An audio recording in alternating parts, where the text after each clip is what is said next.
I got to LA, I don't know, I think Saturday, and the manager of the hotel, greets me at the desk, comes to the room with me, and the bellman has my luggage. The bellman's standing there, and the manager asked me a question, and I turned to the bellman and I said, "It's Saturday, right?"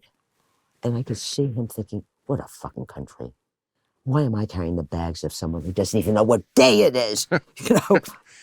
What, you mean you're saying he thought he shouldn't be working on the weekend? No. Or that you were he shouldn't be carrying the bags of someone who doesn't know what day it is. You're so privileged that you don't have to know the day. No, I'm so stupid. I could see him thinking, what kind of moron doesn't know what day it is? Why isn't she carrying my bags? I sometimes don't know what day it is. You always know what day it is? On the road, no, I never do. Rarely do. I rarely do. And I'm a creature of, pattern and habit, and I like the fact that on Monday I do this, and on Tuesday I do this thing, and on Wednesday, that's my life. But when I'm off, I can lose track of a day, and I think that's glorious, Well, so I carry my schedule to say, is this today? Someone said, you're doing this. I said, no, that is on Sunday. They go, it's Sunday. But hotel living, you don't mind hotel living, do you? Hotels. You do? I do. I'm at the Beverly Hills Hotel. It's one of my favorite hotels. Right. So I prefer really great hotels, but truthfully, I'd rather be home. But, I really rather be home. And it's not that my home is more luxurious than the Beverly Hills Hotel. It is not. No, of course not. But also at home, I don't wait for the coffee. Right. And it's not $20 for a cup of coffee. What? For a cup of coffee? In a hotel? Easily. Excuse me. It's $30. $30. For the coffee in the Beverly Hills Hotel in the morning. $30. You mean with a tip and... No. Just for the coffee? $30. Come on. $30. I pay it every morning. I sign the thing every morning. For a pot? It's a pot of coffee. It's not a giant pot of coffee. Right. But it's coffee for 30. Yeah. No, I know. It's $30. But... I ordered an omelet, $70. The next day I thought, that's stupid. I'll get scrambled eggs. $45. Right. But you do know that people nowadays actually largely would love to be in a hotel because mostly where they go when they travel is Airbnb. Yeah, well, you know what? They travel for something called pleasure. I travel for work. Otherwise, I'm home. But... Do you want to go on vacations? To me, vacation, I'm home. But to be in an Airbnb, which is very popular, and I know people who prefer it to a hotel. To me, it's just the most disgusting thing. I agree. Totally disgusting. To be living in somebody else's house. Revolting. And somehow possibly seeing a pube on the soap. Yeah. I would just jump out the window. No, it's that. And also, usually they're on vacation doing that. And I always think, you're in the airport. Well, you're not in the airport because you go by a private plane. But if you go by commercial plane, you're in the airport and you see these people. They have 3 little kids screaming, 5,000 pieces of luggage. And I always think, what's in that luggage? How many baseball caps do you need? Right. How many pairs of flip-flops? You're dressed like a 5-year-old boy. And I think, how bad is your regular life that this is more fun? Oh, I know. Well, just the idea of going on a vacation with a family. Yeah, or just the idea of family.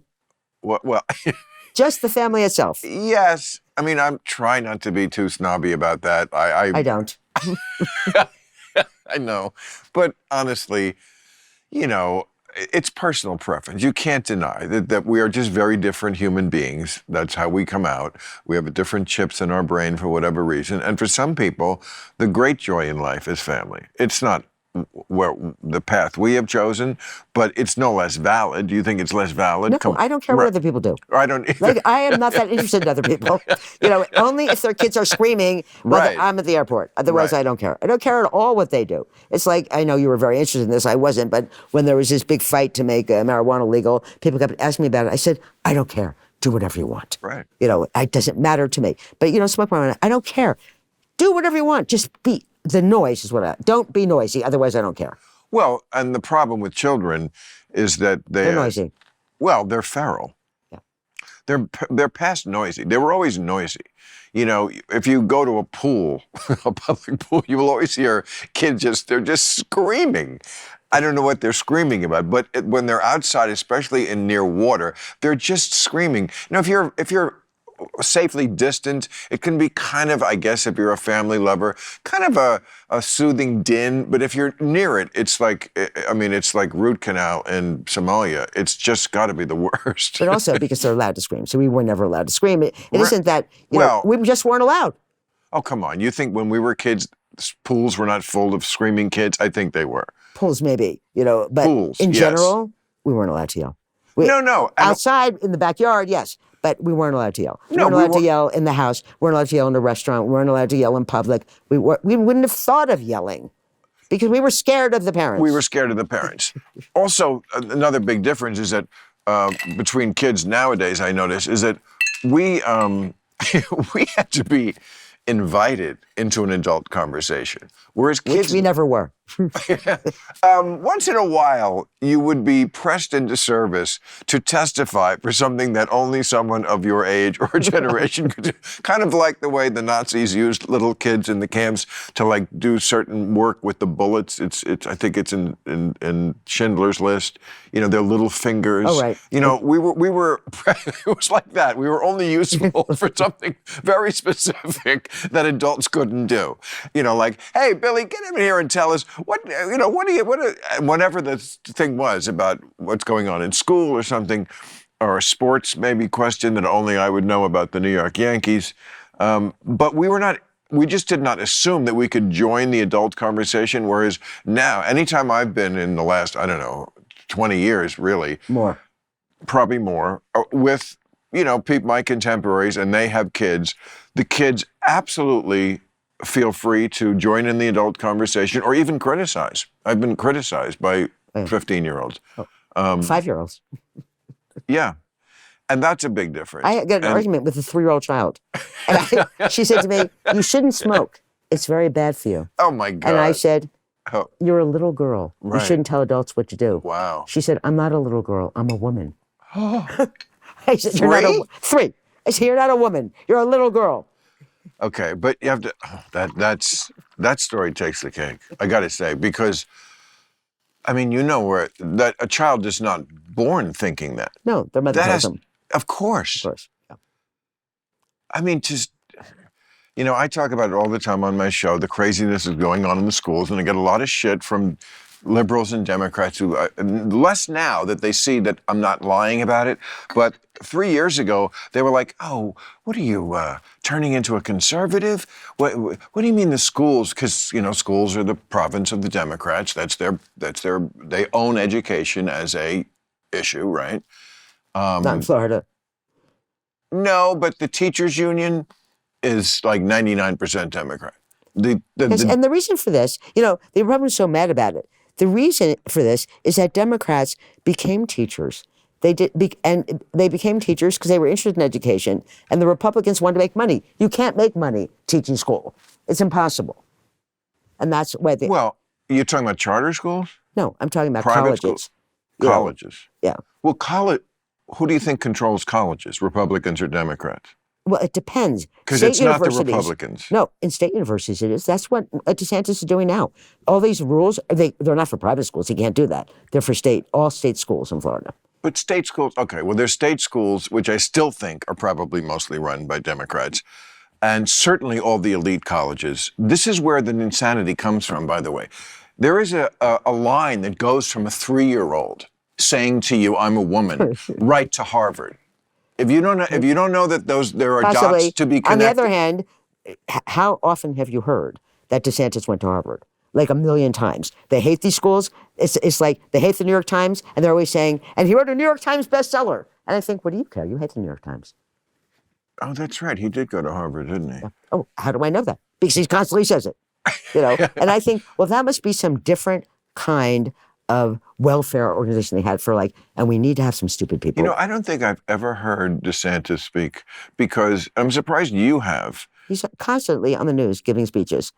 You can avoid it if you want. Apparently I have. Yes. No, because I read the news. I gave up on cable news. Oh. Here, let me be Cary Grant. Thank you. To your Grace Kelly.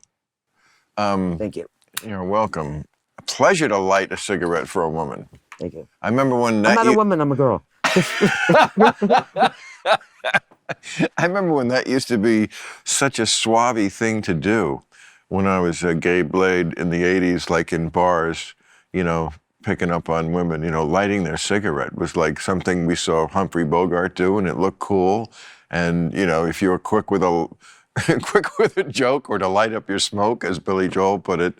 I mean, that was kind of a cool thing. No, but I don't think I've ever seen DeSantis, and I hear all the time from other people, and I don't doubt it, that he has no personality. It's a terrible, that he's very dull and boring, which first of all, in a politician, I find that fantastic. I don't want personality. Well, yes, but what he says is not boring. He himself sometimes is totally without charisma. Well, he's very dull looking. He's very waxen looking. I mean, his hair is. I mean, he's just a very waxen looking figure. Right.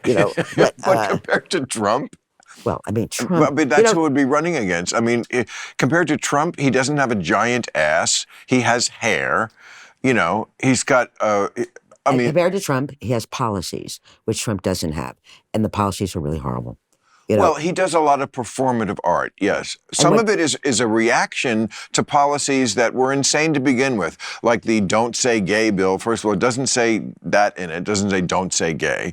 Parents were not, look, he does a lot of stupid things, I agree. He campaigned for election deniers. That's a big red flag with me. But parents were not unreasonably concerned that schools had become a place where kids were being exposed to ideas about gender and race that were completely inappropriate for someone 3 years old. You're making my case for me. They may have been. However, I think he does these things to distract from his real policies, which are, let's stop Social Security, cut Medicare. Those are the real things. Look, and especially in Florida, where 90% of the people are already on Social Security. Right. You're saying he's for, maybe the party is, well. He is, too. I mean, he is, too. I mean, I'm less worried about him than other people are because he has these very clear policies, and they're not the policies of most people. I'm not talking about, don't say gay or whatever. He's virulently anti-abortion. I don't know what more they could do. There's not enough guns. There's too much abortion. There's too much, he's not really for birth control. These things are not popular, even among Republicans. Right. No, he does. Again, I don't know whether he's playing the part of the Republican asshole, which you have to get the base. He's never going to get Trump's base. No one is. Well, Trump has that base. I don't know. He's not going to get that base as long as Trump is alive. Trump's not dying. This is just a dream of people that Trump's going to die. I say the and same this has thing. to do with the fact that he's fat. And everyone I know says he's going to die. Well, he's Big Macs. And I always say, he's not. People we know think the worst thing you can do is eat a hamburger. But I have news for you. He has never smoked a cigarette in his life. Right. He's never had any drug. He's never had a sip of alcohol. Right. The Big Macs are apparently not that dangerous. He looks horrible. Look, you're not taking into account so many variables. You don't know what his genetics are probably just luckily very good. Yes, that's right. Both his parents lived to be 1,000. But Big Macs are horrible for you. And I'm sure they are, but he's still alive. Everyone I know thinks... but that's one person. That's anecdotal. I know, but that's the person we're talking about. I know, but it's not a scientific study. Oh, no. I'm not saying people should eat Big Macs. I'm saying they're not going to kill him. The people talk about it in the hopeful. He's going to die. He eats Big Macs. Okay? He's already lived past what you would think you would die from Big Macs. I'm just saying medical science is nowhere near the point, we will someday probably be there, where they can actually tell you, you know what? If you put food, and I'm talking about bad food, next to cigarettes and drugs and alcohol, let's say those 4 categories, I can actually tell you which is the worst. And I would not bet $10 on which one it'll be, and it could be the food. Well, because the food is what everybody does, and what most people, it's what you run your body on. Of course, we know alcohol, cigarettes, drugs, depending on the drug, but food is the one that slips by because people just, in their mind, they don't think of it as poison. But most of what they eat is poison. It's true. And the kind of people that we know don't eat this stuff. On the other hand, some of them die anyway. So. What do you mean the kind of people we know? I don't know people who eat this stuff, okay? Well, and what do they bring in? I see you every year, I have for many years, at the Vanity Fair Oscar party. Not lately, you haven't. No, really? Do you not go? No. Oh, okay. Bad blood? No, I stopped working at Vanity Fair. Right. So I know. 5 years ago. So I don't have to go anymore. Oh, you went because you had to? I thought you liked it. I used to complain to it, and he used to say to me, I asked you to do one thing all year. And you know what? He was right. And so I did it, but I don't have to go anymore. You liked it. Sometimes I liked it. You know, after a certain number of years. You like parties. You like I like parties. I do. Yes. I do. If you didn't, you probably would sit home and do what you should do is write because you're a great writer. But let's not go. You know, I just realized, is this on already? Of course. I really did not realize it. Everybody says that. I love that. Yeah, well, it's the true. cameras are built into the walls. Yeah. I did it purposely like this so that we could just feel like we are as we are, and we are as we are, as you were. As we have always been. But the Oscar party, what do they bring in at like midnight? You don't remember? Oh, yeah, those In-N-Out burgers, which I've never had one. What? I never had one. Okay. And also some kind of donuts that especially people like. I don't yes. Know. And you look around the room and every A-lister in Hollywood is stuffing their face. Yes, but you also have taken into account not a single one of them has eaten a thing for 3 months. Okay. Yes. So, no one has had a thing to eat, not a lettuce leaf, for 3 months. You're right. I always am amazed that, you know, it's the night when, of course, the 10s come out, people who are 10 in their normal life, and somehow on that night, they've managed to find a way to turn it up to 11. Like, Margot Robbie's always a 10, but I promise you, next month, she'll be an 11. Whether it's colonics or fucking skin abrasion, or they oil themselves, they tan themselves, they plump themselves, whatever it is, 10s are now 11, 6s are 7, 7s are 8. But also, Margot Robbie really is quite young still. You know, I mean, you know, so, some of them, at that Oscar weekend, lots of times at the 5,000 parties that preceded the Oscar party, right. I would be sitting there and I would say to someone, oh, there's so-and-so. She looks fantastic. And someone would go, Fran, that's her daughter. Oh, right. Yeah. No, I know a funny story. One year, during the Oscars, I was in Australia. And it was very delightful.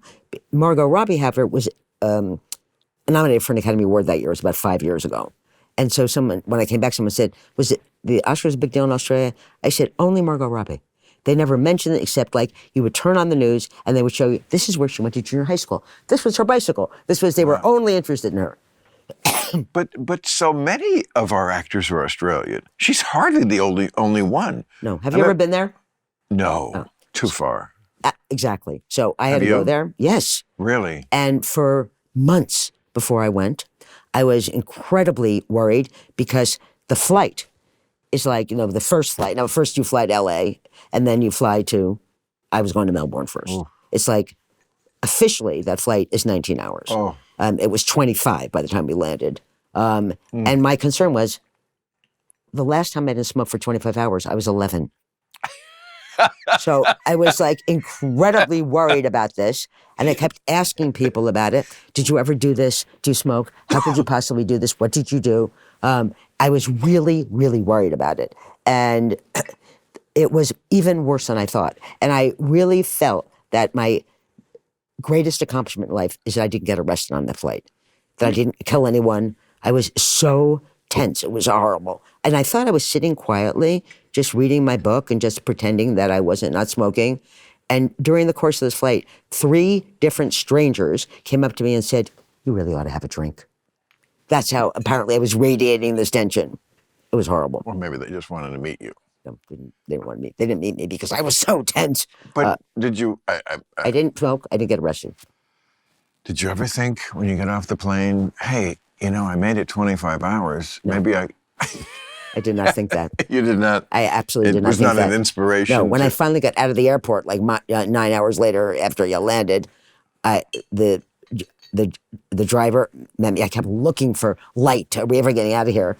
And he took my bags and I lit a cigarette and he turned around and he said, you can't smoke here. I said, call the cops. The no smoking's over. He said, you can't smoke here. You have to smoke there. I said, fine. When I finish this, I'm going to go over there and smoke there. No, I never gave it a single thought. Oh, I remember how pissed off you were at the Met game when that was really far. I mean, we were outside. It's a ballpark. Yeah, you can't smoke in them. They made you walk all around. Thousands of miles away. Like thousands. To the other side of the stadium. Yes, thousands of miles away. Right, as people are eating hot dogs and the jets are flying overhead. Right, and people are drinking beer, by the gallon, and right. one hand beer, one hand ice cream. I think It's You not a know, healthful regime. I Yeah, mean, you can't smoke in any. Well, I didn't. I've only been, I think, to 2 different ballparks. You can't smoke in any of them. now you can't. I mean, Yes. you used to smoke in movie theaters. You used to be able to smoke on planes. Of course. They used to give you the cigarettes in Oh. first class. They would give you these little promotional packs. Have you tried these cigarettes? I used to purposely seek the back of the plane, not just because the smoking was there, because I thought the chicks who smoke on a plane would be the ones I want to pick up. But I Oh, remember the when there were no 80s. smoking sections on planes. You could just smoke wherever Of you were sitting. course. You know? And then when there was a smoking section, you could be in the row right next to it, Right, which right was next to it. hysterical. Right. Yeah, like mean- right next to it, or right across one. And I was once on a plane, I was on the ground in New York going to LA, and a guy got on the plane, and he didn't fit into the first class seat, which then used to be very big. They're not that big now. He didn't fit in the first class seat, so they moved him to across the aisle from me, where there was, and they had to come on the plane and take whatever the dividers are out, and then give him this big seatbelt. And he sat down. We took off, and the no smoking sign went off, and I lit a cigarette. I was in the smoking row, and he said, "You can't smoke here." I said, "This is smoking row." But there was a rule: if they had to put a no smoking person in the smoking row, it became no smoking. So the flight attendant, he called the flight attendant over, and he said, "I'm entitled to my no smoking seat." I said, "Yes, your no smoking seat, not your no smoking seats. You're not entitled to 2 seats if you don't pay for 2 seats." Oh, man. And the guy was really yelling at the flight attendant, and she was practically crying. She said, "What can I do?" I said, "Obviously, the man is a health nut.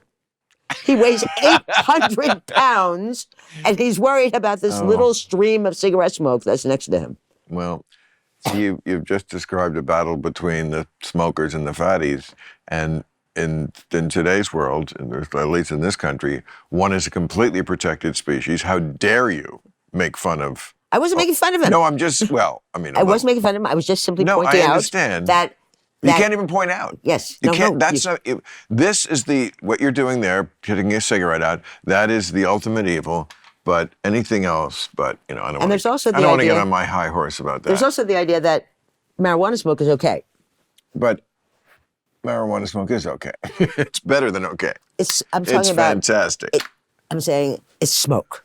So if you Correct. think, No, I'm talking about secondhand smoke. I agree. It's smoke. It is okay? smoke. You're And right. also, what comes off a barbecue is smoke. You're right. You know, it's smoke. Yes. So I mean, But we don't do it all day. Some of us do. Not Some people do. Not I. New You're York right. has become a place where the streets reek of weed. There's no neighborhood you can be in. I have a friend who lives on the 2nd floor. She has to keep her windows closed because there's so much marijuana smoke coming into her apartment. It's not even. I don't think it's even legal yet in New York. Yes, it is. Oh, it is. Absolutely. But and you can sell it, I think. Well, she's I not don't calling know. the police. She's just like, she was on the Upper East Side. Look, my mother smoked almost to the end. And when her widow years, when she wasn't that happy anyway, she didn't like being a widow, still a smoker. And it was that era when people really started to turn against cigarettes, and they decided that this was the one evil in society that we could extirpate, and people go out on the sidewalk, and so all her life she'd lived smoked, and it's like, okay, we get it. We don't, people sure don't want to be around cigarettes. Don't be such assholes about it. I used to be very protective of her in those years. I always wanted to say to people, she was in World War II. Shut the fuck up. You know what? And the Depression. And yeah, but I mean, smoke is not the worst thing she's seen, or you. Well, I was once, way before COVID, before restaurants in the street, but just when there were some restaurants had seats outside in the warm weather. So at a certain point, you could smoke in those seats, and then you couldn't. And I was outside the restaurant, outside the seats, standing, smoking a cigarette. There's like a little railing, and right at the edge is a young Italian couple, a man and a woman, having dinner. The man lights a cigarette. The waiter comes over and goes, "You can't smoke here." He goes, "I'm outside." He said, "You can't smoke here." So the guy looks at me. I said, "You can't smoke here. It's a law." He said, "It's stupid." I said, "It's stupid, but you can't smoke here." He said, "You're smoking." I said, "But I'm here." So you're sitting down. I'm standing up. I'm actually having dinner inside. So I'm standing here. So he comes around, and while he comes around, he picks up his wine glass and he takes a sip. He's talking to his girlfriend. The waiter comes over and he goes, "You can't drink here." So he said, "What are you talking about?" I said, "Let me explain the rules here. That is- You can't smoke here, and you can't smoke there. You can't drink here." I said, "I realize we're talking about 4 inches, and I realize it's all outside, and that no sane person cares, but they're afraid of getting a fine." So maybe this makes people understand why some of us who called out a lot of the nonsense with how we handled COVID were so skeptical. Because we've done stupid health theater for a long time. It's not new. We've handled almost every health crisis badly, not all of them. And, you know, I found it just arrogant to have such a bad record in the past with health matters and just tell me, just do what we say, when have we ever been wrong? And then it's like, oh, okay, we're washing the mail, and they told us, you know, like, wear any kind of mask, they're all good, just some bandana, put a diaper on your head, doesn't matter, everything's fine. And I remember Don't Touch Your Face was about a big hit song for about a year, Don't Touch Your Face. I remember I'm not up on which COVID rules you were opposed to. They all turned out to be stupid. Not all. Which ones? Yeah. It was not on the mail. No, oh no, that I know. They just did a study. The masks, unless they were N95, and maybe not even them, useless. Which I'm unaware of. You know, I stopped wearing a mask when you didn't have to wear it anymore. But that's just. But the vaccines, good. I'm glad there were vaccines. Yes, I'm glad there were vaccines. I don't please. You know what? If that's your choice, great. There are some vaccines I would love to have and might need and would fight you for. But I should be able to make my own medical decisions. Well, you are not a nurse, okay? You're not in a hospital. You know, I think it depends who you are. You know. Right. Well, you're saying they would have to get the vaccine. Yes. Well, I mean, okay, but here's something stupid we did that other countries didn't do. Countries I think you would respect. By the way, countries you're going to. I'm going to do your plugs. What a great segue. But like Europe, much more recognized natural immunity. If you're a nurse and you had it naturally at the beginning, which a lot of nurses did, then it was stupid and pointless and probably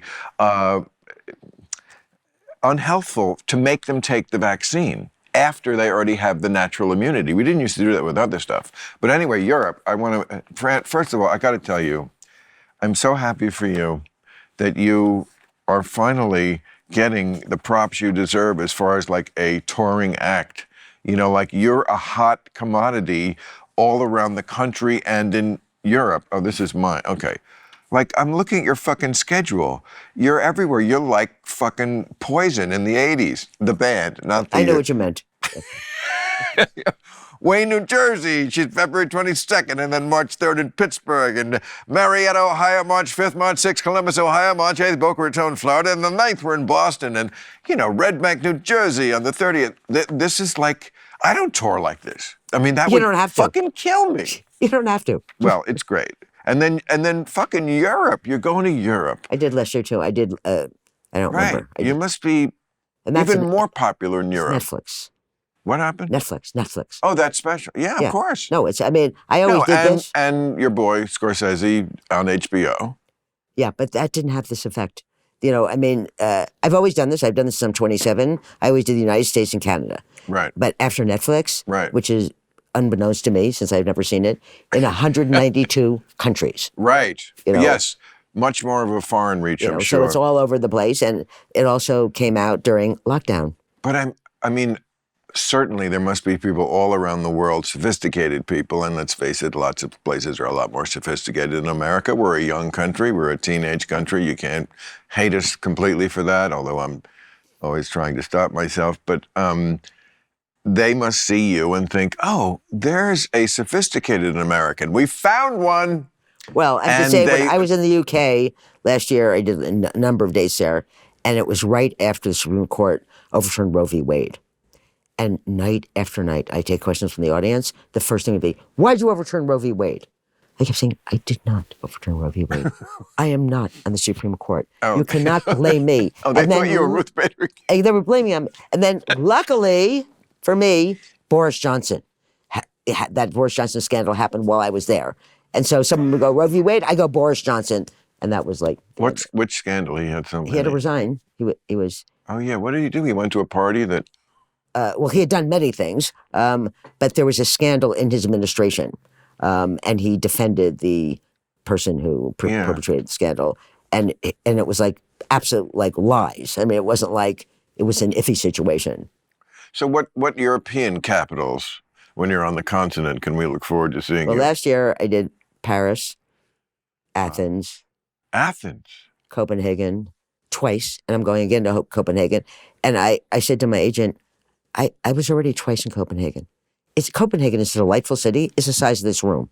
I said, haven't I wrung that place dry yet? Really? Yeah, so I'm going again to Copenhagen. Oslo. See, those I understand because when I toured Europe once, and yeah, you can, for an American comedian, you got to go to the cities where they speak perfect English. But I wouldn't try Paris. There is no city where people don't speak better English than a native-born American. Even in Paris? Yes. Wow. I mean, not everybody speaks English, you know. And in those cities that were in non-English speaking countries, the person who interviews me on the stage stays on the stage because here they leave in case someone thinks they don't speak English, but they do because I, like all Americans, am monolingual. Except, unlike most Americans, I speak English. So,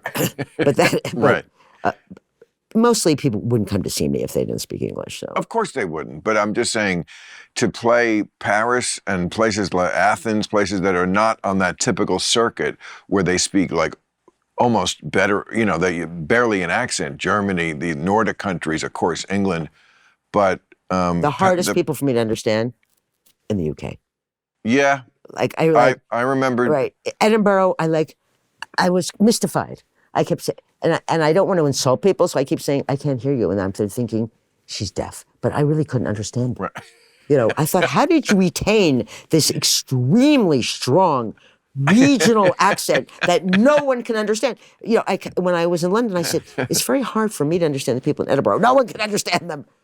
No, I can't stand those British movies where it's just what you're talking about. Like, what the fuck are you saying? What are you talking about? You know, like Three Smoking Guns. There's I can't remember, but there's like the British gangster movies, and their Cockney accent is so thick. I guess because they're gangsters and bad. No, because they're Cockneys. But that's disappeared mostly. I mean, now it's just annoying. I mean, I find the British accent, it can be lovely and lilting, and it can be fucking grating and annoying. This is true of everything, Bill. Surely you've noticed that. This is not confined to the British accent. No, but I feel like that's the paramount example. Anyway, I will be at the, I'm changing hotels. This is I'm very verklempt. I was at the Mirage for like 7 years. It was fantastic. They were great. And they have they're owned by the MGM Grand folks, and now we're moving the operation over there. The David Copperfield Theater. But folks, make it clear, I will not be doing magic. Magic with words, of course. February 17th and 18th, the Hard Rock Live in Wheatland, California. I think that's Sacramento, it is. February 25th, the showroom in Bally's Lake Tahoe. March 11th, the Golden Gate Theater in San Francisco. I haven't been there in a while. I can't wait for that one. March 12th. Yeah, isn't it great that first of all, I would never have predicted 10 years ago if you said to me podcasting would be a thing. It's basically AM radio, which was like the like most least hip thing was AM radio. But this is basically that. It's people talk. I would never have guessed it became so big. But the fact that, I can sit here and smoke, you can smoke, we can just do things without all the appurtenances that I grew up with. When you did the Tonight Show, you're wearing a suit and a tie and the band, you're sweating like a pig behind the curtain, and it's all very stylized and ritualized and, compartmentalized. And it's one good, yes, the country is falling apart, but one good thing is as they take down the barriers of formality, it is a pleasure just to do, here, I'm doing these dates and I don't have to pretend, and we'll be back in a minute after a word from Del Monte. It's just, I've always wanted to get whatever we're doing as close to real life as possible. And TV was always a bit of a barrier. It still is a bit of a barrier. Yeah, it's much different than it was, though. Except for your show, which I'm not sure this is still true. But when I started doing television in the late 70s, in the green room, there was always a bar.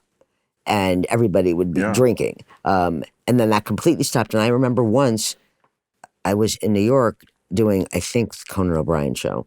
And the kid, like, in charge of me, Alan King was doing the show. Alan King. And the kid didn't know who Alan King was. But he came in and he said, there's this guy here, Alan King. Do you know who he is? I said, yes, he's a comedian. He said, he asked for a scotch. I said, yes. Yeah. He said, we don't have alcohol. Oh, my God. So I said, you don't? He said, no. Do you have any? I said, I don't drink. I didn't ask for it. I don't care. He said, well, what should I do? I said, get him a scotch. He said, I don't know where to get it. This is the Rockefeller Center. I said, go outside. There's probably a liquor store within 6, feet of the place, and get him a scotch. He said, do you think he should drink before he goes on television? I said, are you his mother? But your show, you still have the bar, right? I hope so. I'm going to check on it. I'm glad you reminded me. But again, not to beat a dead horse with the conversation we were having, but when people act like this, don't you blame a little more the type of person that you would call left-leaning, that would raise a kid who is like this undisciplined and this entitled? It's a disease on both sides. But I'm just saying, when I picture the family that this little shit comes from, who doesn't know who I'll forgive him for that. I'll forgive Alan King. Although kids have a terrible attitude about the past, which is, if I wasn't alive for it, it doesn't matter. No, or they don't know about it. Like, lots of times I'll say something and they'll look at me blankly and I'll say, in fact, I don't know his name, but many years ago, like, I don't know when it was, like 8 years ago, maybe. Oh, let's see. Thank you. I was at a dinner in San Francisco, and I was sitting across from the guy who started Uber, I think. Yeah, Travis Kalanick. Yes. They made a show about him. This was not a match made in heaven. And I can see why. I'm talking to him, and I was really astounded by him, I have to say. Like, how could you not know anything about anything? Right. And so at a certain point, some people, I'm not the kind of person who mixes around at a party. I sit down, that's where I am. And so people started walking around and people would come over and talk to me. And he would be sitting there and now I can't think of his name. What was the name of the De Niro character in Taxi Driver? Travis Bickle. Bickle, yes. So I kept saying, do you know Travis Bickle? And and finally he said to me, why do you keep calling me Travis Bickle? My name is Travis, whatever it is, Kadalakak. Yeah. So I said, didn't you ever see Taxi Driver? So he said, that's a movie, right? I said, yeah, that's a movie. He said, no, I never saw it. I said, you never saw it? It's a great movie. You should see it. He said, well, when was it made? I said, I don't know, in the early 70s. He said, I wasn't even born then. That's what I said, guess what? That's why I wasn't born during the Civil War, but I heard of it. Right. And also, but I thought it was perfect. His name was Travis. I've heard that same thing from kids about something like a movie, which is, okay, history, I understand you didn't want to go to class, but a movie, it's not an indictment, first of all. Just, you don't have to be so defensive. I wasn't born. Yeah, that's why they put them on celluloid. So we get all... And I love watching... Well, actually, lately I've been watching some movies. I won't name them because I don't want to insult anybody, but from the 80s, 90s, and some of them really do not hold up. That we just love. Everybody in America. I wish I could mention, but that would insult the director, but like movies that the whole country thought, this is the shit. And then you watch it again and you're like, wow, things were just different. This art form was not as advanced, and you could get away with contrivances that the audience would not put up with today. That's true. But I mean, that's true of everything. I mean, yeah. I looked a lot better in the 80s too. A lot, like a lot better than I'm sure the movie looks from the 80s. It's not just movies that don't hold up. Very few things hold up. Yeah, but you and I, we kind of have just and Larry David, there's a few of us who like, yes, of course we get older, but we kind of never looked really young. So we kind of just have a brand. Well, I always say, you know, I'm old at heart. You know, and so, you know, and I've always been old at heart. And when my first book came out, I was 27, and lots of the reviews said, I don't understand. What do we have here? A young curmudgeon? And I thought, yes, but I'm just practicing for when I'm old. Right. But to look at you, it's just like, it's sort of like I don't know, I don't see any difference. Because you kind of like always like had that certain look, and you can't see anymore, Bill. That is this is the brilliance of nature. Just when we start to look a certain way, we can't see anymore. You know, and it's like I said to someone recently, someone my age, I was at a party or something. Everyone keeps telling everyone how great they look. And I finally said, you know, when we really did look great, we never told each other. Right. Now we just mean, you're alive. You don't look horrible. Right. You know, or sometimes I'll think, what the hell happened to him? Because a friend of mine says, you think only you get old. You know, now if you don't see someone for 6 months, forget it. You know, they're on some other planet of disintegration that you miss the decline. And, you know. But, I mean, living in New York, first of all, your thing about the smoking on the sidewalk, it's not even the smoking, just eating on the street is so gross. Well, this is our present mayor, who is horrible. Is horrible? He's horrible. Eric Adams? Horrible. I didn't vote for him. I voted for the socialist candidate. Like him. I voted for the socialist candidate. I'm not a socialist. I don't remember her name. I wouldn't recognize her in a crowd of one. But I I did not want to be 1 billionth responsible for Eric Adams. Not a billionth responsible. What is so horrible about Eric Adams? He is a crook. A crook? Well, let's put it this way. You may or may not notice, you don't live in New York. I don't. But 7 times a day he changes his clothes. He wears... Why does that make him a crook? He has his clothes made. The mayor doesn't make enough money to buy those clothes. I'd like to know where. He's been in public service his whole life, okay? He's been in public service his whole life. He shouldn't be able to buy those clothes. I find that to be preposterous. First of all, public servants sometimes make a very nice salary. Not if you live in New York, and he doesn't. I mean, now he lives in Gracie Mansion, but he doesn't. Well, he he's from Brooklyn. Yes, Brooklyn's pretty expensive. Okay, but if you live there, which he doesn't. But I wouldn't be surprised. And he was something of a celebrity in town. I mean, to run for mayor, he was the borough president or something. He was a borough president. Okay. But he won the same reason Trump won. Here's what happens. When the parties control the primaries and stuff. The parties should not allow there to be 20 candidates in a primary. Because if there's 20 candidates, the loudmouth always wins. That's how Trump won. There were 20 candidates in that Republican primary. He's Trumpy. He's very Trumpy. Well, let's get back to he's a criminal because he's got 7 nice suits. No, he's 100 suits. He's Denzel in Training Day, and he's going to stick up Scott Glenn and take the money under the floorboards. That's where the money came from. I don't know where the money came from. They might have given the clothes, but you're not allowed to do. You cannot take these things if you're the mayor. Of all the problems in the world, this is what obsesses you. You don't think that this... Because I mentioned something doesn't mean I'm obsessed by it. Okay. I was giving you an example I thought you would understand. The clothes are an example of the money. I don't like him. But, all right? I don't like him. Okay, just say that. Yes. I did say that. Okay. I didn't vote for him. I don't like him. And the restaurants in the streets, which were supposed to come down when you didn't have to eat in the street, he announced they're permanent. My thinking is permanent. You know what's not permanent? You. Nothing's permanent. So the restaurants are in the street. I object to this now. When you had to eat outside, fine. This is a takeover of private ownership of public property. They don't own the streets. They put the restaurants in the streets. There are restaurants that have 100 seats outside, without paying for the space, which in New York, that's what you're paying for all the time. But also, he keeps announcing, like we didn't know, there is an unusually high rat problem in New York now. Yeah, I mean, there's always rats, but now... Isn't there a guy who volunteered to be his rat czar? Yeah, there's someone who's now... Curtis Sliwa. No. Yes, he volunteered to be... He may have volunteered, but he didn't get the gig. Really? The gig was given to this woman whose last name is Tish. She's married, I guess, to one of the Tishes or a big real estate family in New York. Yeah, Tish, sure. So they have... and there's like, we don't know why there's all these rats. And I thought, really?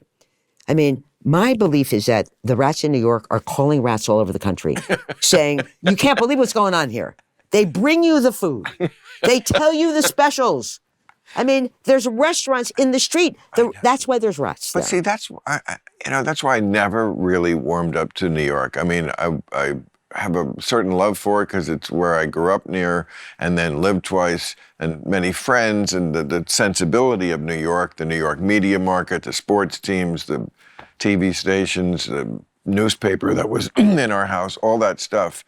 But actually living there, I thought sucked. I mean, just the living in a building, maybe insects in it, you know. No, maybe. Well, here's the thing. You don't have to live in New York. You can live where you want. I like to live in New York. I love New York. I know. And I a couple times have rented houses in the country because of construction in my apartment or whatever. And I was always terrified. I was completely terrified living in the country. And people would say, that you live in this lovely, I once rented a little cottage on a farm outside of Princeton, New Jersey. I was in a total panic the whole time, every night. And people would say, why? I would say, here's the really bad thing about living on a farm. There are no doormen. And there's one thing I like, it's doormen. I don't like a doorman. See, I don't want anyone. Because you don't want them to know about you. I understand that. Well, I don't They want know everything about you. There's no question they do. Right. And also, I don't want to be obligated to say hello to somebody all day. I just don't want to. I don't want to, I make little chit-chat and, see people in the elevator. Also, you're in a building. No matter how nice the apartment is, I'm aware that right on the other side of this wall, there are other people. They're 2 feet away. I like that. Yeah. Ow. I like that. Because I'm afraid to live in a place by myself. Gross. Well, then you don't live there. No, I know. That's why, when I think of eating on the sidewalk, even though it's done in other cities, I think of it as a New York thing because I think it's gross and sweaty.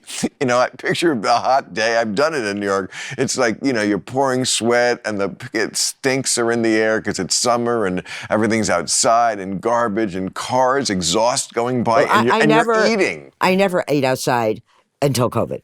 I would always say but before COVID, people only ate outside in the warm weather.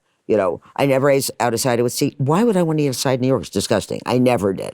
During COVID I did because you couldn't eat inside. And so I ate outside during COVID, literally in snowstorms. I would look in my closet before I went to dinner thinking, what's the best coat to eat dinner in? And it turns out there's not a good coat to eat dinner in. But I was very happy not to be in my apartment eating because there is no worse food in New York than the food in my apartment. So I was very happy to that. But I don't like to eat outside. I don't care if other people want to. Were you eating out before COVID? Did you eat out every night? I would say eat out maybe 4 or 5 nights a week. So that's, yeah. That's, and always in nice restaurants, I'm sure. Well, to me, any restaurant is nicer than my apartment to eat at. Pretty nice. Yeah, but you always had a very vivid social life. The best kind of people always wanted you there. That's why, when I saw you or would see you at the Vanity Fair party or something, I would be like, oh, what a great gig. The person who, the cool people want around them, maybe to just that would rub off. Yeah. I think a lot of celebrities want to have you rub off on them a little bit. They don't really appreciate, I don't think, as much as I would like to think I do, but they just know. They don't know why you're great. They just know you're the cool people say you are. Someone told them. Someone told them, and Scorsese loves you. There's something going on there, and I got to get a little near it. Marty is, a lot of people who are famous say they hate being recognized, but it's not true. But Marty really hates being recognized. And really? That is why Marty lives in a house in New York, instead of an apartment. Because he doesn't want to be in the elevator with people. He doesn't want to talk to the doorman. So he lives in a house, and he avoids that, How do you live in a house in New York? There's houses in New York. You mean townhouses. Townhouses, right. Oh, yeah, Yes, they cost $1 zillion. Yeah. Well, did you And watch... they have no doormen. The HBO had a show about a year ago, about, the Gilded Age or something. It was about 19th century New York, and boy, could you have a baller spread back then. You could have the whole block. The Morgan Library was a house. Right, stuff like that. The Frick was a house. Right, yes. Wasn't my house, but it was a house. So I doubt there are houses that big anymore in New York. But during the period of the Russians being allowed to be in New York, they would buy 2 or 3 houses and put them together. The Russians? The Russian billionaires, whatever. Oh, and they are not allowed anymore? No. What? How can you bar a certain? You can't bar Well, they call it the oligarchs. They were the criminals. Right. If they're specifically guilty of a crime. There's not a clean penny in Russia, and there never has been. No, that's true. Oh, I know. Okay, and every penny comes from Putin. So. No, I'm prejudiced against Russians, and I don't care who knows it. I don't. It's not prejudice. It's exactly. It's. And the people are good people, but communism made them cynical. That the legacy of communism has not really been written fully until somebody gets onto that. The type of person who writes books, which is certainly not me. The psychological damage of living under a system where you know you can't get ahead. The old joke, they pretend to pay us, we pretend to work. That legacy is what makes Russians so, well, you wouldn't want to fuck with the Russian mob, or there is a viciousness there and a ruthlessness that I think comes from having that kind of cynicism beaten into you. It started before that. Russia. Yes, it did. Russia has had the worst form of every kind of government. They had the worst monarchy. Tsarist Russia made the court of Louis XVI look like a Rotary meeting, okay? They had the worst monarchy, they had the worst communism, they had the worst capitalism. And that is because Russia is too big. It is too big. The only way to govern a place that big is with brutality, and all they try to do is make it bigger and bigger. The whole history of Russia is trying to make it bigger. And so I say to people, look, if you have 2 children, you could be a nice parent. If you have 12 children, you have to be brutal. There's no way to deal with 12 children. Right. And that's what Russia does. And that's why the Russians are that way. Right. And it started way before communism. That's true. I mean, that's a very interesting theory and you're right. They do always. It's too big. Get big and get bigger. Soviet Union was just the supersized version of Russia. Yeah. I happened to be in Stockholm the day that Russia invaded Ukraine, and the people in Stockholm were hysterical, and they kept saying to me, Russia's right here. Do you know where it is? I said, I know where it is. It's right here. Yes. Aren't you worried? I said, you mean for my personal safety? Yes. No. Why? He's not going to invade Sweden. That's why. I'm not worried he's going to invade Sweden. But they were really concerned. Now perhaps the concern is gone. I don't think he's going to invade Sweden, but I didn't think he was going to invade Ukraine. I did. You did? Yes. From the get? No, not before anyone knew. But I mean, I wasn't shocked. I mean, I hate to say this, but I wouldn't say it's not Obama's fault, but Obama did not respond when he went to Crimea. You can't do that. You have to respond. You have to respond in some way. I'm not saying we should have sent troops, but you can't just say, "Oh well." Well, I take your point, and I kind of agree, but I don't know what I'm sure there were sanctions, and short of there was nothing, almost nothing, and one thing about Obama. I don't know about that. Yeah, one thing to me about we may not notice this, but Bill Clinton was the first president we ever had that didn't serve in the military. Yeah, I remember. And yeah. Thank you. You're welcome. And I think it caused them, now it's like no one notices, but Clinton was the first one. And I think, you may not remember this, but there was a bombing of an American naval ship. Yeah, the Cole. Yeah. Right. Clinton before 9/11. Right. You can't, a bombing of an American naval ship is like a bombing of the United States. You can't not respond.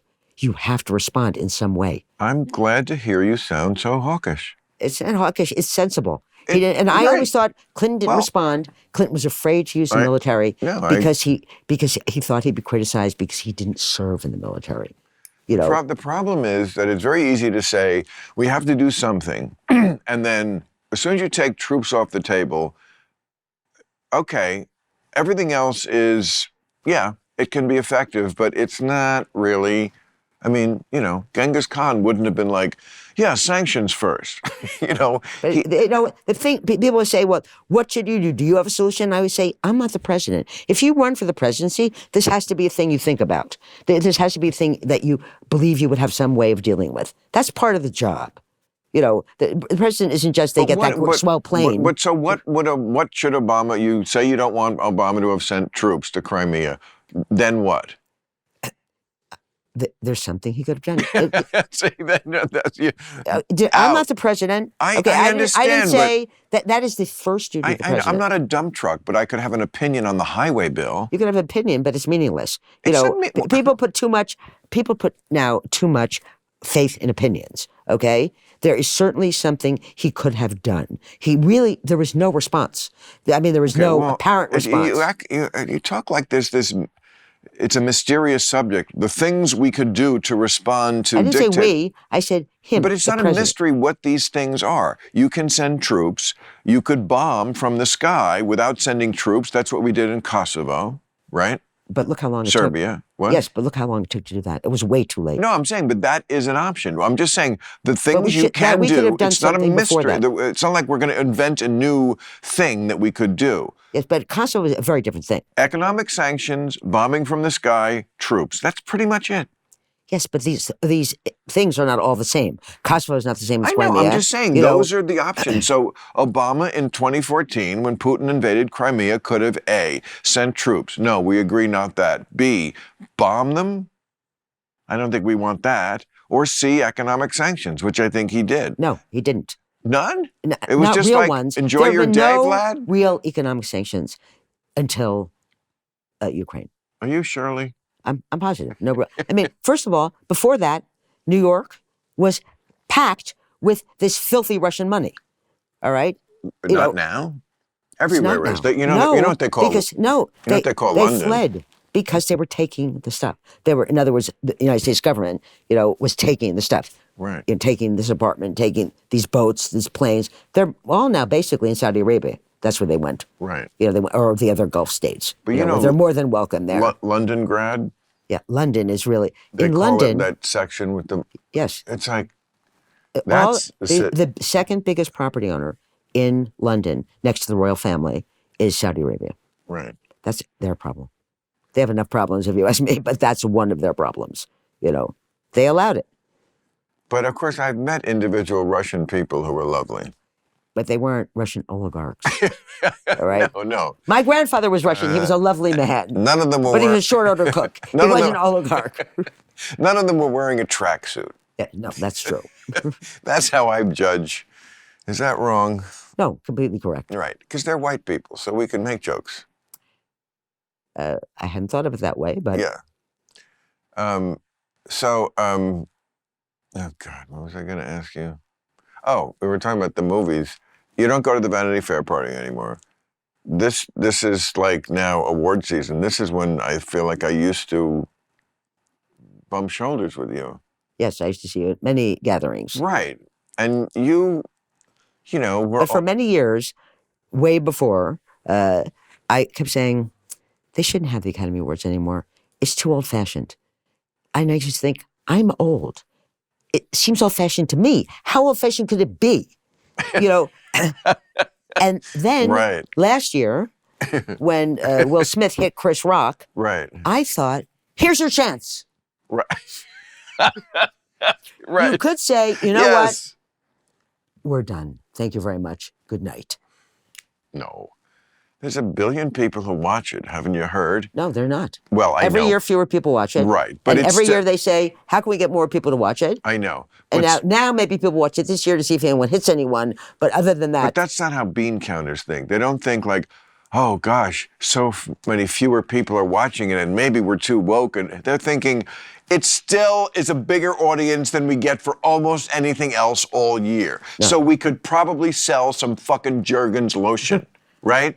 I don't really know how many people watch the Academy Awards, but... I know, but they do. They can measure it. We have Nielsen. Right, every year they say, this is the number of people that watch it. It's unwatchable. It's far fewer than the year before. Or it's fantastic if you're bored. If they want people to watch it, they should put it in the Super Bowl. Because I just read that 208 million people watched the Super Bowl last year.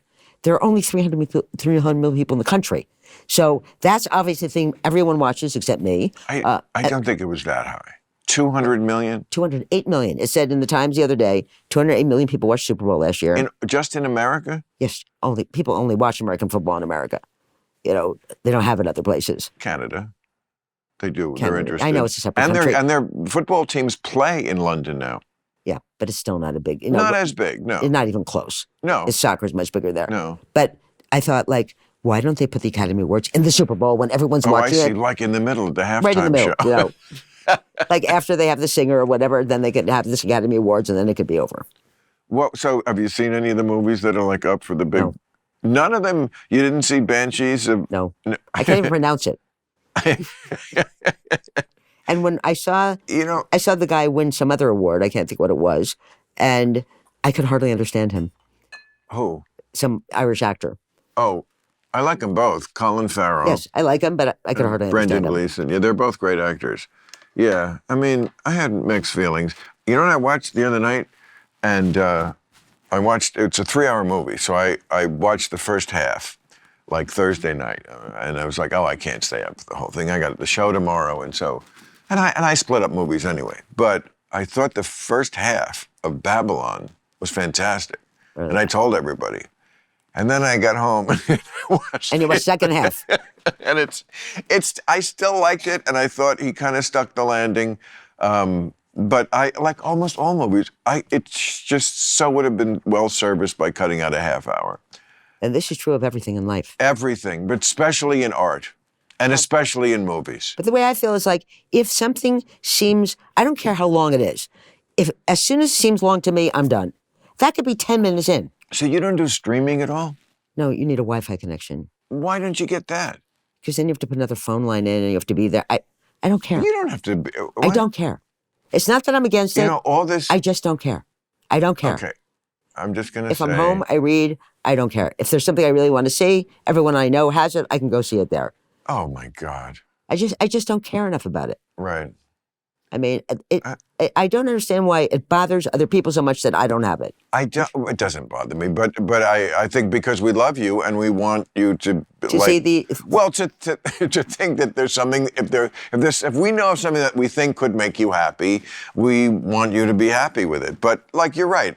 It's not completely necessary streaming. And I must say, apropos to the conversation we were just having, the problem I have with streaming is that they make everything into a series. And I'm always watching this shit going, this would be good if you just smooshed it down into one decent 2-hour movie instead of 14 hours, which I don't have, and you're not worth 14 hours. You're worth 2. Well, they call it streaming, but they used to call it soap operas.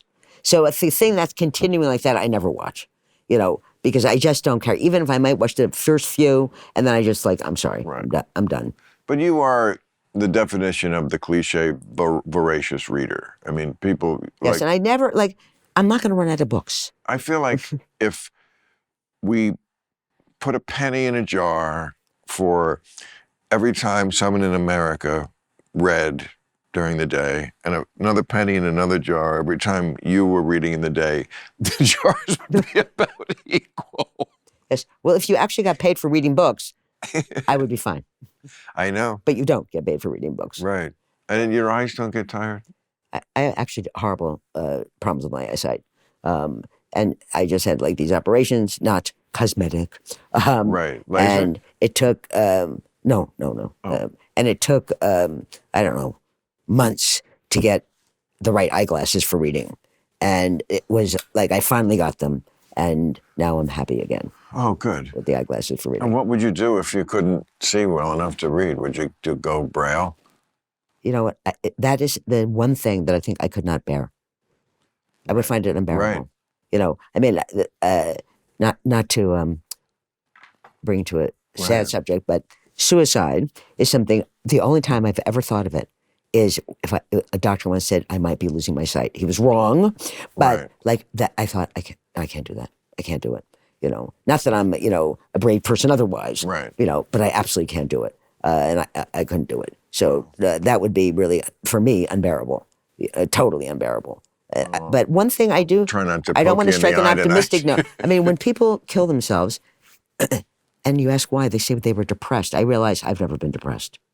I mean, I've been sad, obviously, I've been gloomy, but right. I've never thought about killing myself. Right. Except when the eye doctor said, you might be losing your sight. I did, but I realized when I looked back, if I got laid once, Would cheer you up.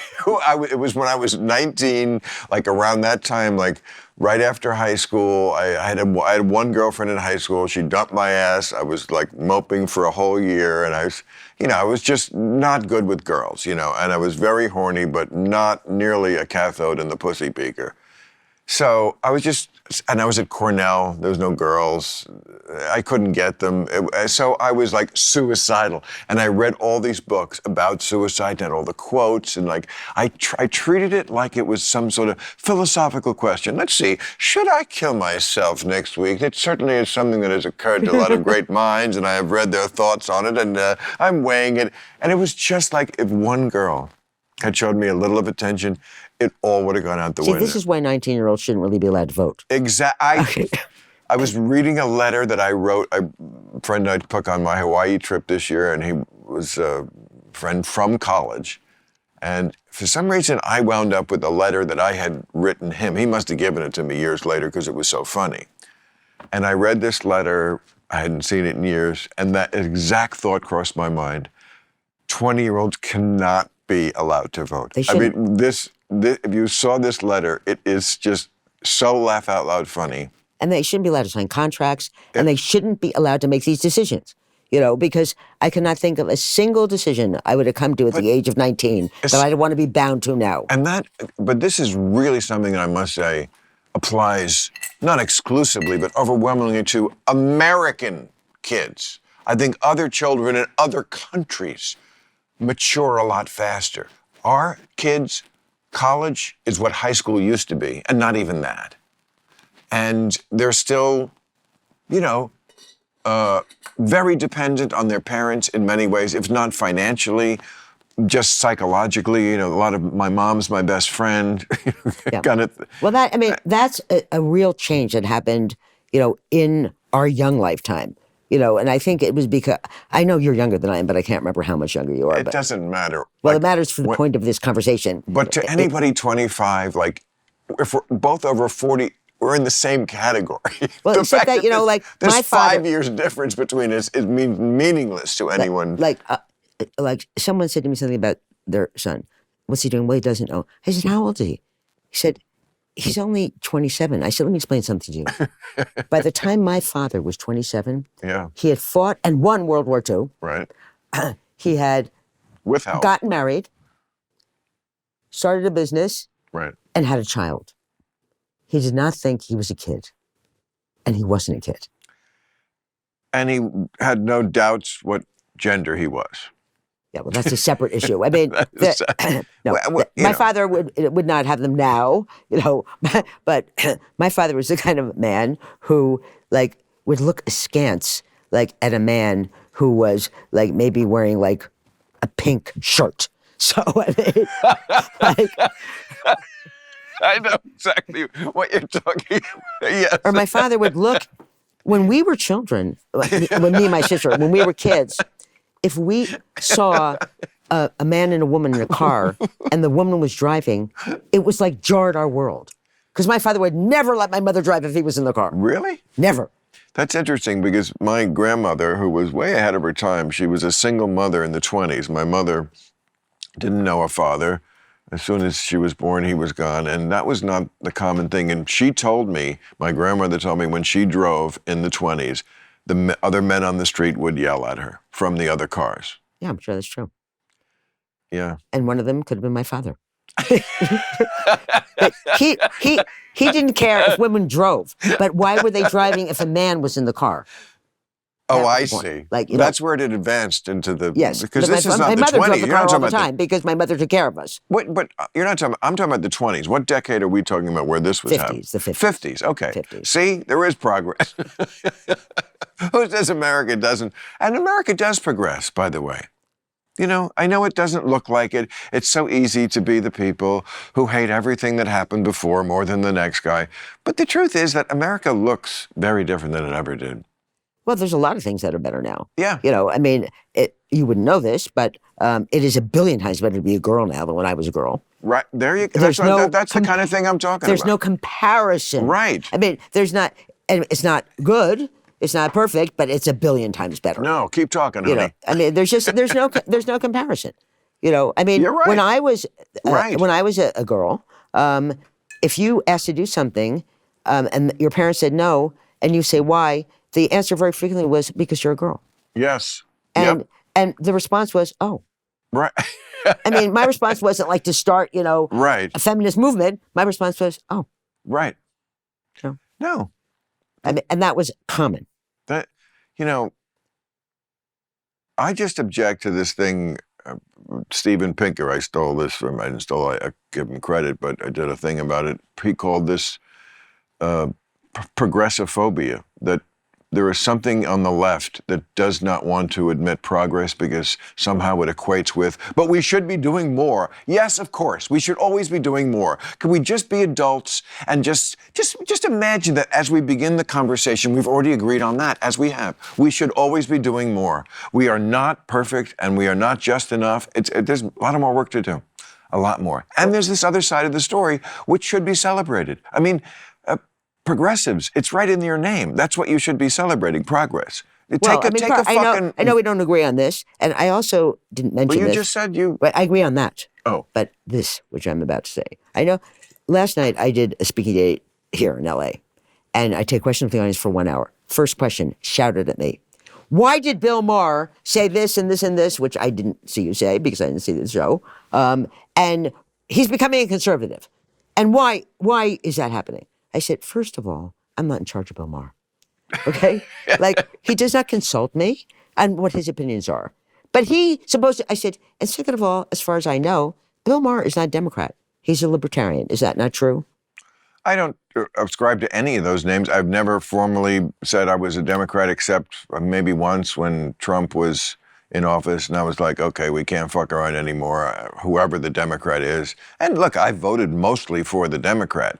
I would say more than libertarian. The Joe Rogan, I heard him talk about it, and very appreciative. He was saying, you know, old school liberal is really the right term. Well, that's what I am. I always say, and it is. I'm a very conventional. And that's a very different thing than woke. And if you want to be ignorant and think being old school liberal is the equivalent of conservative, you're naive about politics, and you're tribal, which is our big problem. No, I'm not a conservative. I'm always going to call it as I see it, always have, and it always has been somewhat from both sides. But yes, the left is nuttier now than they used to be by a good measure, and yes, they're but doing. The right is much worse. They are too. I agree. No, not much worse than they used to be. Much worse. And I don't fail to make that point. Right. So anyone I who was wants not the one who said. No, I know. Why did Bill Maher say this? And I'm so sorry that you have to answer for me. It's so ridiculous. It just happened that night. Sometimes in the street, people stop me and go, why did Bill Maher say this? And I say, I don't know. Why don't you ask him why he said this? You know what? I would say to those people, if you don't have an open mind, don't watch the show, because that's who I do it for. Really, I could take it. I have lost some audience, and they're tribal people, and it's fine. You know, it's like good riddance. I'm not interested in people like that. I'm interested in people, especially the ones who are like, you know what? I am mostly in the liberal bubble. It probably would be good to hear another point of view. And again, I do most of my material against the right, but doesn't matter. They are in the tribal bubble of where I only want to hear what I already think I know, and I don't want to have my side challenged because the other side is so bad. The other side is so bad. I still want to hear the whole truth. I don't. Because it's not the truth. If it was the truth, I would. Oh, you know, but I said to someone recently, I didn't used to hate Republicans. I just disagreed with them. There's a difference. You know, but the people who are Republicans now, I mean, professional Republicans, they're nothing like Republicans used to be. Of course, they're not. And they're neither are the woke. Anything like Democrats. But here's the thing. This woke stuff, I mean, the reason that it bothers people so much, I think, is because there's a lot of silly stuff attached to it. I agree. Oh. Some of it is just silly. It's silly stuff yes, that actually affects a lot of lives. It's not silly. The center of it is real. No, I wouldn't call it the center. The past of it. When the word was first out there, it meant alert to injustice. Yes, great. No one can argue with that. Certainly not me. Certainly it's been a theme of mine since I was on television beginning in the 90s. So, okay, it morphed into something that was an eye roll. Yes, but not all of it. Not all of it. To me, I don't really care about A it lot because of it. a lot of it is silly. I don't pay attention to silly. Well, Okay, but But it's silly that's affecting lives. It's silly that they're teaching children. It'd be fine if it was silly and it was a cartoon in a magazine or something, but it's not. It's on a very granular level. Why do you think parents are like, why do you think DeSantis got 60% of the vote? in Florida. He's in Florida. Florida's not the world. Let me say Florida's something. not the world. It's not the world, but you know what it is? It is an absolutely great epitome of America because it's a little of everything. It's ethnic, it's Jews, it's rednecks, it's the panhandle. You got it all in Florida. It's the Confederacy. It's not the Confederacy. Okay, it wasn't the Confederacy. South Beach is the Confederacy? No, South Beach is... Okay, South well, that's Beach, where most of the votes are. not his votes. Yes, the Redneck Riviera is not only the Confederacy, it's the seat of the Confederacy. There's nothing more Kid Rockish than the panhandle So of to me, Florida. there's a difference. I don't care what Kid Rock thinks. He's a musician. He's a great musician, by the way. He may be. But I mean, I don't care one way or the other what he thinks. He's not the governor. No. He doesn't make laws. He does visit the White House when Trump's in office. People, including you, just a few minutes ago, say things like, New York is a bubble. It's a bubble. You have no idea what's going on. New York City, you live in a bubble. I didn't say New City, York. No, you didn't. I didn't. Oh, I didn't. No, you didn't. There are other people. The people who say New York is a bubble, you don't understand. I always say almost 9 million people live in New York City. Every possible kind of person on the planet Earth lives in New York City. I take the subway, and sometimes I look around the subway car, and with a gun to my head, I could not identify the race of most of the people in the subway car. Everyone's so mixed up. Everyone's from everywhere in the world. Isn't that great? It's great, but the here to me is a solution which I have. The problem with what do you want to call it, the left or whatever, is this idea that people have to love each other. And truthfully, most people like to be with people that are like them. That's what average means. Okay? Right. So I don't care. Be with people that are like you. I mean, I'm not like that because I'm not average. But you see, you can be in a subway car in New York, and I can look across and I can see sitting there is a young girl with a headscarf. Sitting next to her is what normal Jews, by which I mean atheists, call the crazy Jews. So standing next to her is a crazy Jew, meaning like a Hasid. They're like 3 inches apart. If I could say to each of these people, do you like this person? Tell the truth, they would say, no, I hate this person. However, they ignore each other. Right. They get off the train. There's no bloodshed. That is the most you can hope for, and that's what you mostly have in New York. I couldn't agree more, and that is New York, and that is America. Again, progressophobia. Let's not have it. Yes, but it's not true. I'm not that in most of America, people, don't care if the person next to them. But certainly more than Karachi. Come on. I think it's a sad thing that we have to compare ourselves to Karachi. Well, that's kind of insulting to Karachi, but no, it's like when that thing happened in Brazil, and they said it's just like Brazil's January 6th. All we have to compare ourselves to is other countries and other places in the world, and compared to not just Karachi, but almost all other places. That doesn't happen where the 3 people are on the subway and it isn't a fucking riot, or it just wouldn't happen. And certainly you couldn't be an atheist in many countries. That would be blasphemy. And there's many places in this country where you can't be an atheist. Oh, stop And it. where many places. Christopher Hitchens used to say his favorite places to go tour was the South. This is when he was Mr. Atheist, because the atheists would come out of the woodwork. You really think that you can't be an atheist in Alabama? Well, I would always be happy when Christopher Hitchens was not in New York. Really? Like him? So he could say these deliberately provocative things which he may or may not have believed in order to attract attention to himself. Okay, now, Eric Adams, I let pass, but you are... I know, men love Christopher Hitchens. I'm aware of that. I love the way you cast it as a male thing. It's a totally male thing. Me Tarzan, me love Hitchens. No, because once a friend of Hitchens said to me, I don't understand why you don't like Hitchens. And I said, name one woman who's a friend of Christopher Hitchens. And he said, yes. I said, I'm not saying name one woman that slept with Christopher Hitchens. I know we're supposed to be very attractive to women. I'm not talking about that. A friend. Name one woman friend. No one could name one woman friend. I find that very surprising. Christopher Hitchens was attracted to women? Yes. To some women. No, yes. I'm sure. Okay, so maybe this is a male thing. It's like The Godfather. Do you like The Godfather? You mean the movie? Yeah. Yes. Okay. But Because it's a movie. But if you ask me if I would like to live next door to an actual Godfather, Well, no. no one would like that. No, I would not. I'm just saying, men generally like The Godfather, and women generally do not. Is that true? Yeah, absolutely. I didn't know that. You I could thought say everyone liked The Godfather. I thought so too, but no. A lot of women, you're just like, you never saw the God. Nah, it just, it's violent, and I don't know. It's just a male thing.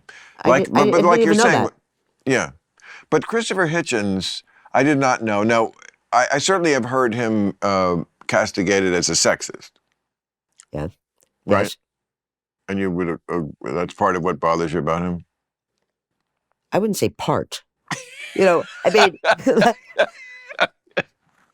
mean, one of the things that God. makes you is extremely old-fashioned.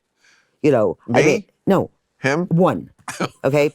One of the things that makes one a man who's described by other men as sexist, one of the things that makes a man that is to be very old-fashioned, very conventional, very old-fashioned, and that's what he seemed like to me. And also very British, like a particular British way of being. Have you read him? Yeah, luckily not recently. You have to admit, he had a way with words. He was very articulate. Extremely articulate. Great writer. And this is true of almost all English people. And so Yes, I don't give them that agree. much credit, Right. because I always Well, say it's come their on. language. They Yes. invented it. Yes. They're much better with it than anyone It's else. true, but not at that level. Well, no, but there are more English writers at that level than American writers. And that can't be just talent. That is Okay. their language. But like if we have a scale of, let's say you and Christopher Hitchens and then Tik Tok. All right. Yes, I give you that. But the people But in I'm England... saying we're talking about a human population now that reading, as you know, that's gone. It's just scrolling. I don't agree with you that it is. Because Well, except for a very small percentage. If you write a novel and it sells 50,000 copies, that's a big hit. 50,000 in a country of 300 million? No, that's completely true. Okay. If it's a good novel, it wouldn't sell 50,000. It would sell Very, less. very few. Yes. So, and the ones that do are by Robert Ludlum. Yes. No, I agree with you. Okay. But that is, in a way, almost always been the case, Bill. It's that, popular, when everyone read novels, there was no other form of entertainment. In other words, Right. once radio Exactly. came, fewer Yes. people read novels. Yes, you're okay? right. Yeah, of and course. once movies came, fewer people read novels. But and more- then television, right. Yes. fewer people read novels. And that's always been true. And novels that generally, there have been some great novels that sell a lot, but generally, novels that sell huge amounts are not very good. They're just very entertaining. Have you ever seen Tik Tok? Most people have shown it to me, yeah. Isn't it amazing? I don't care about this. I know, but like the fact that people are just all day doing this, and like I've looked at it, and like I can watch cute, funny dogs and cats. Like, if you really just put me in a room, I could drool my life away. Like looking at this shit, it is amusing. But I purposely, just the way I would put down a giant piece of cake, I just put it aside, and I'm like, okay, I could, and yet this apparently seems to be a level of discipline that eludes. And I'm trying to big myself up on this. I'm just saying I don't think I'm doing anything that outrageously great, but other people can't seem to pull this off, and they are just mesmerized by not just that app, but all. I get your thing about the phone, although. Also, you could have a phone and just not use this bullshit part and just used it to talk. But I don't want to talk. Well, we're talking now. No. Yes, but you're here. I'm here. Or You're like I have a phone in my apartment. People say you don't have a phone. I say, yes, I have one in my apartment. Oh, you mean a landline? Yes. I mean a phone that works, first of all. On my phone, my landline, no one's ever saying, I can't hear you. Wait a minute, I'm losing you. I have a phone in my apartment. It's sufficient for me. People I know, are always like mad at me. I can't reach you. And I always say, it doesn't matter. I can't help you. In other words, I don't have to reach an emergency. I'm not a doctor. There's nothing I can do. If you need help, don't call me because I don't have these skills. All right? Like I cannot save you. No matter what is wrong with you, call someone who knows how to save you. Right. That is not me. I don't need to be reached. Things like TikTok and stuff like that, you're talking about kids mostly who do this all the time, right? No, it's not just kids. TikTok has taken over, and you know it's a Chinese company, right? I know it's a Chinese I company. mean, it would be the equivalent of, in 1968, Chairman Mao running CBS. No, seriously. Well, I don't have it because I don't have the thing. I know they've banned it in certain places. They like Right. shut it off. Apparently in government phones now you can't get it. It's, You know, I mean, well, I mean, there's nothing we can do about this. You know, I think, you know, there's certain things that maybe can be fixed, but that's not going to be one of them. kids, you said it before, they know nothing about anything. And again, not to indict the education system, but I mean, what else conclusion can you draw? They just let kids out of school without knowing anything. There is nothing that you can, I've seen these videos like where they're men on the street kind, and they're saying to people at the mall or wherever, they're 19-year-olds, you know, when did America start? I don't know, take a guess. 1901, you know, like.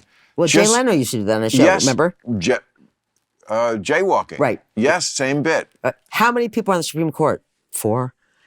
How many planets are? Oh. And I but thought- I always, you know, before I had the opportunity to ask him, I thought they deliberately picked out the people who didn't know this. And he assured me Well- that was not the case. Look, all videos are edited. Right. So they talk to 50 people. Of course, they're going to use the 20 funniest ones. That thing was more, I think, indicative because I don't think those people were pre-screened that way. It's like, oh, we're not going to get the 4 idiots in the audience. Right, that's what he said. He said Right. that they actually didn't. I believe him that they didn't. But That's the fault of the school system. There's no question. That's the fault of the school system. how could it? I mean, that is criminal. Well, that is because at a certain point, you know, the education system is maybe connected to the fact that we were saying earlier, perhaps we were actually filming. I was unaware when we started, so maybe this is already on this. When I was a child, which was before you were one, no one ever asked a child a question because what would a child know? You know, morning to night, all you got was instructions. In my house and almost all houses, it was nonstop instructions. And in my house, a lot of it was grammar. My mother was constantly correcting my grammar nonstop to the point at which I do this in my head. My mother is dead. I am old. I'm much older than my mother was when she was telling me this stuff. It's nonstop in my head. To the point where this actually happened to me. I was walking across Washington Square Park, not in the park, but across on the street. And it was like 3:00 in the morning. And coming toward me was a very tough-looking guy, like a guy who had a tattoo of barbed wire around his neck. Yeah. Kind of person that you don't want to get into an argument with this guy. So, and you take that as a sign of. that's a sign of someone I'm not going to get in an argument with. I see. So he's walking toward me, and we're walking toward each other. And they were renovating Washington Square Park, which is like every 5 years they take more trees out of it. And there were a lot of mice, which I am terrified of any rodent. I'd rather have a wolf in my apartment than a mouse. So a mouse ran across my foot. And I screamed as if like a bear was coming toward me. Like in a comic. Yes, like that. And this guy like laughed and he said, "Oh, what happened? Did one of those little mouses run across your foot?" And I said, "Mice." And he turned around and looked at me. He had no, and he said, "What?" And I said, "The plural of mouse is mice, not mouses." And luckily, the guy clearly thought, this woman is nuts, and kept walking.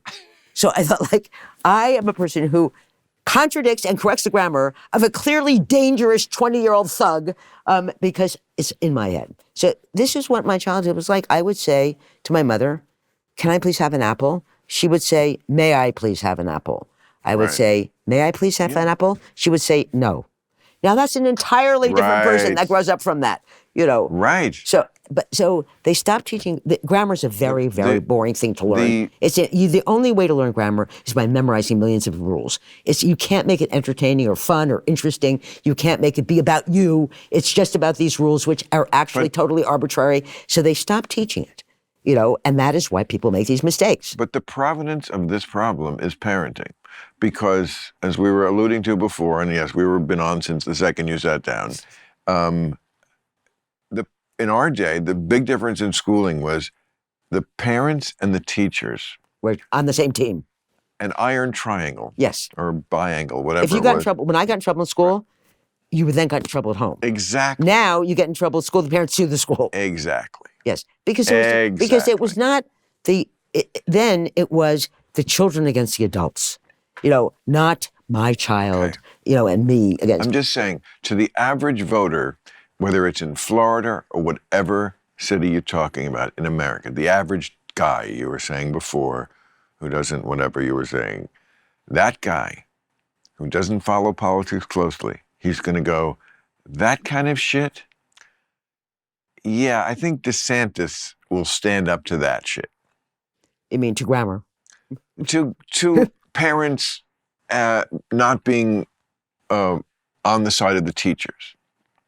Well, there's also this idea, which I believe you seem to share in some way, that the teachers' union is some malevolent force. It's not a malevolent force, but it has created a lot of malevolence because it's produced a lot of children who don't know anything. Again, I'm trying to trace this back to what we are agreeing on. Kids don't know anything. Where did that start? Whose fault is that mainly? Obviously, there's a lot of blame to go around, but not insisting that kids know anything when they get out of school. I gotta say, part of this is parents, like, at a certain point decided that they wanted to be friends with their children.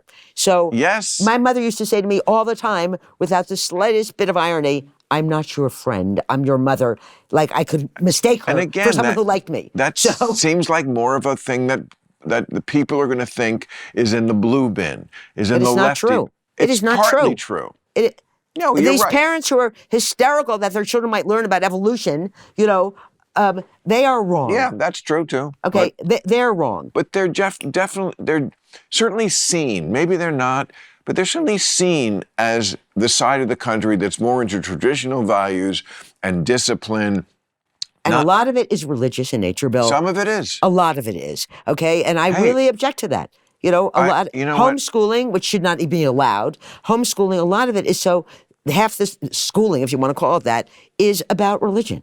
But they've studied this, and a lot of times the kids who are homeschooled actually wind up knowing more than the kids who went to regular high school, because those kids didn't learn anything. That's possible, but some people are homeschooled from the very beginning. No, I know, and obviously, mostly the homeschooled are being inculcated with religious stuff, but they're going to get that at home anyway.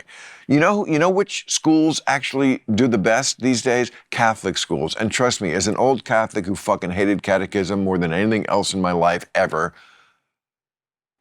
at least Catholic schools still teach kids the basics. So a lot of people who are not Catholics want their kids to go to Catholic school. Right. And they just tell them, when they start in on the Jesus bullshit, just tune that shit out. Ignore it. But then they're going to teach you grammar. Well, you know what? And math. I have a list, it's very short, of people that I know who went to Catholic school.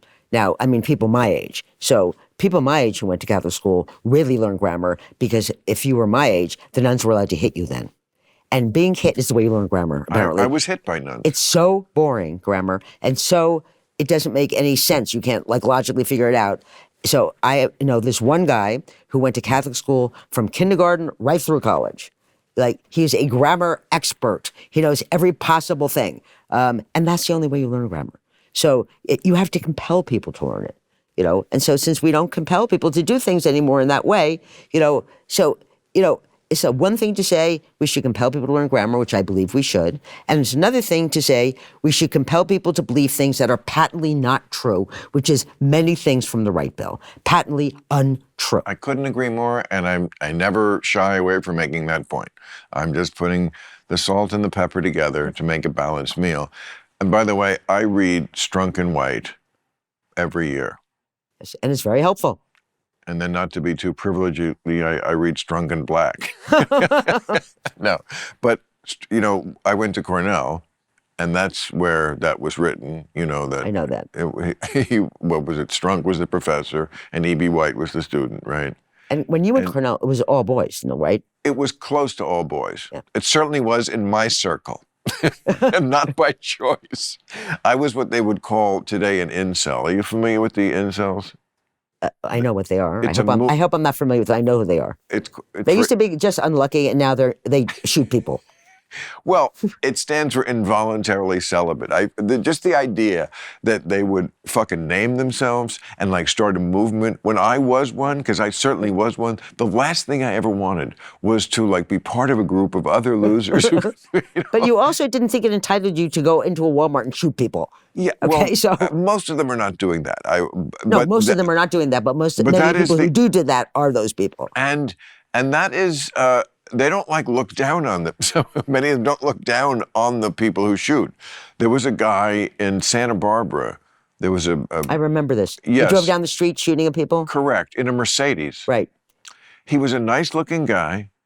He was just at that age, and I remember that age, where you can't get laid because you're bad at that as you are at everything at 19, because you're just at the very infancy of your adulthood. So just like in your real infancy, you're smaller than everybody, at least in stature in life. You're powerless. You know less. You're just a fucking idiot about everything, and you're going to be bad at everything. And I was bad at that, and these guys are bad at that. But the difference is this guy, nice-looking guy in a Mercedes, just took it upon himself to take this out on the people who really deserve the whooping for this, and shoot some women who I guess turned him down at a party or something. No, I think they were random. I mean, this was several years ago. I remember this was like 10 years ago. Yeah. He went to school there. Yeah. Right. And again, a very privileged area, Santa Barbara. Extremely. I went. I did a speaking date there several years ago, and I had never been there before. It was in Montecito, or Montecito, however you say it. And someone in the audience said, "What do you think of Montecito?" And I said, "It makes Beverly Hills look like Detroit." Is that true? It is true. It's like you cannot believe. First of all, the lavishness of the natural environment. You know, it's so psychotically beautiful that you can't believe this is like a real place. Really? I got to get up there. It's really beautiful. It's really beautiful. Is that why Prince Harry moved there? Is that why he moved there? I'm guessing. No, I think he moved there because she told him to. I doubt he had heard of it. What is your opinion on Prince Harry? Well, here's my opinion. Well, first of all, here's my first like observation. Like I say to people, can you imagine a family where William's the smart one? Okay, so that's that family. That's He's that not family. An idiot. Who, Prince Harry? Prince William. Prince Harry's not an idiot either, but and look, he served in Afghanistan. He says he killed 25 Afghanis. The rest of the wedding went off without a hitch. Yeah, no, I saw that, but no, but. I like the whining. Really annoys me. I'm sorry. This me is like too. this is the spoiled brat beyond belief. I watched the interview he did with Anderson on 60 Minutes, and I like Anderson. He's actually a really good journalist. A lot of people dismiss him because he does that silly stuff with Andy Cohen, but he is a real journalist. And I've developed this habit since Trump of actually yelling at my television set. I know it's idiotic, but it just and so. He asked him, Anderson asked Prince Harry, well, then why don't you, after he was like, whining about how horrible the royal family was, his life was impossible, my brother hit me, my father was mean to me. I felt like, he acted like he was like in a Syrian refugee camp. Right. I know. And then Anderson said, well, then why don't you give up your title? And Prince Harry said in a very princely manner, what good would that do, Anderson? And I was like yelling at Anderson should have said, well, because you're not here because your name is Harry. Right. You're here because your name is Prince. And if you're complaining constantly about too much media attention, the place to do would not be 60 Minutes. I couldn't agree with that more, all of that. And he could have also said, John Lennon returned his Medal of the British Empire. You can renounce these things. Yes, you can. But then you can't get on 60 Minutes. No. Because there's a lot of people named Harry and they're not on. But that's the only thing that gives him saving grace with me, because I do think he's a whiner and a horrible hypocrite and just go away. But anybody who was a prince who still went to war, I thought it was a silly war to be in, but I'm sure there were But he said he liked being in war. I said I liked being... No, he did. Oh, he did? Yes. He did? Yes, he said it was the only time he felt he had a purpose. Right. And that people treated him like everyone else. Although I do seem to remember, I could be wrong, that at a certain point they pulled him out of wherever he was. Well, they let him get his 25 kills. Yeah. I don't know if that's a lot or a little, you know. Well, isn't that kind of a backhanded slap to the wife if you say this is the only time I felt like I was worth a damn? I thought the wife was the person who like upped him up so he felt like he could leave the royal family and be his own man, and no? I don't know. I I thought- don't isn't know that the them. I story? do not know them, even though a woman who works in my building, there are many people. We originally started talking about Netflix, and which is all over the world. And someone who works in my building was leaving, and I was talking to her, and she said, "Tonight is Meghan Markle and Prince Harry on TV, on Netflix." I said, "Oh." She said, "You're going to watch it, right?" I said, "No." She said, "No." She said, I said, "You're going to watch it?" "Yes." She said, I said, "Do you like them?" "Oh, I love them." Oh, I said, "Oh." She said, "You like them?" I said, "No." yeah. She said, "But you know them." I said, "No." She said, "Yes, you know them." I said, "Of course I don't. How would I know them?" She said, "From Netflix." So I said, The "Netflix." cafeteria. Right. I said, "Netflix is not a place."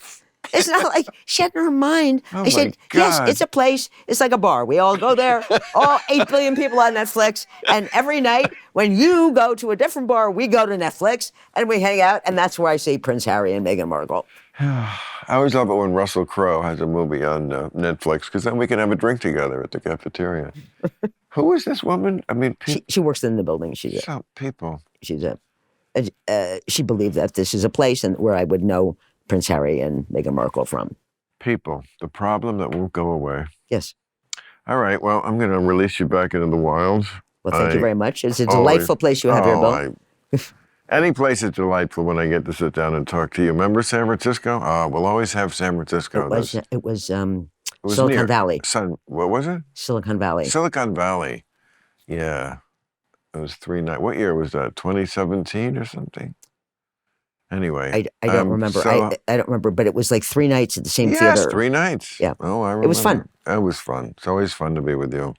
What are you doing now? I'm having dinner with some millennials. You'll love it. Oh, I'm having dinner with someone. You always do this. I've told you a million times. I'd love to have dinner with you. You have to tell me before dinner time.